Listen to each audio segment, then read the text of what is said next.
নমস্কার। আজকেও আমি আপনাদের কাছে একটি প্রশ্ন নিয়ে এলাম।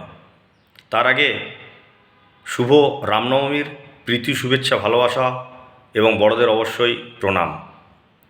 প্রশ্ন একটাই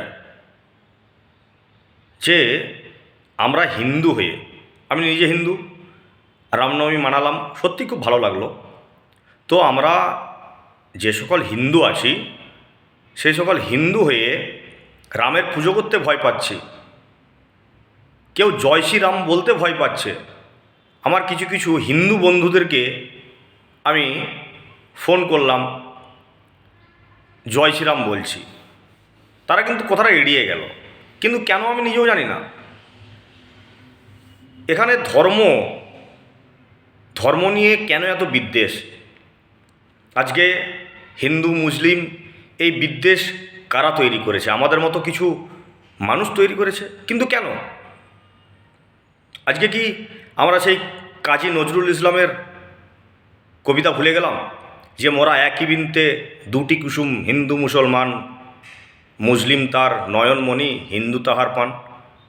এটা কি শুধুই কবিতা? এটা কি শুধুই ভুলে গেলাম আমরা? আজ মুসলিম আমার বন্ধু আছে অনেক, তাদের বাড়িতে কোনো অনুষ্ঠান হলে আমি সেখানে যাই, খুব ভালো লাগে। এবং আমারও বাড়িতে কিছু অনুষ্ঠান হলে তারা আসে। এটাই আসল মানুষ আমরা। আমাদের মেন একটাই ধর্ম, সেটা হচ্ছে আমরা মানুষ। এর বাইরে আমি মনে করি না যে কোনো ধর্ম আছে কিনা।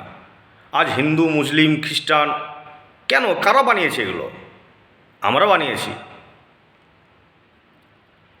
কিছু কিছু ক্ষেত্রে অনেক কিছুই দেখা যায়।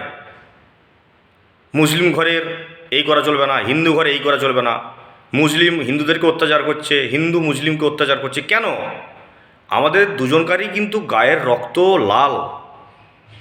আমরা কিন্তু একে অপরের পাশে যদি থাকি, পৃথিবীর এমন কোনো শক্তি নেই যে আমাদেরকে সরিয়ে দিতে পারবে। আজকে হিন্দু হয়ে জয় শ্রীরাম বলতে অপরাধ। কিছু কিছু হিন্দু জয় শ্রীরাম বলতে ভয় পায়, কেন সেটাও আমি জানি না।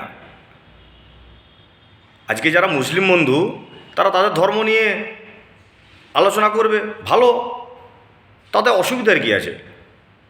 আজকে আমরা আমাদের ধর্ম নিয়ে আলোচনা করব, তো এতে এত মারামারি কাটাকাটি কেন? আমি তো বুঝতে পারি না।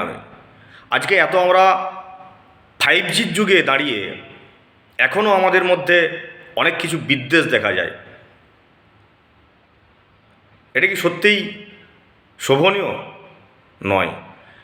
যেদিন সবাই বুঝবে যে আমাদের ধর্ম একটাই, মানুষ ধর্ম,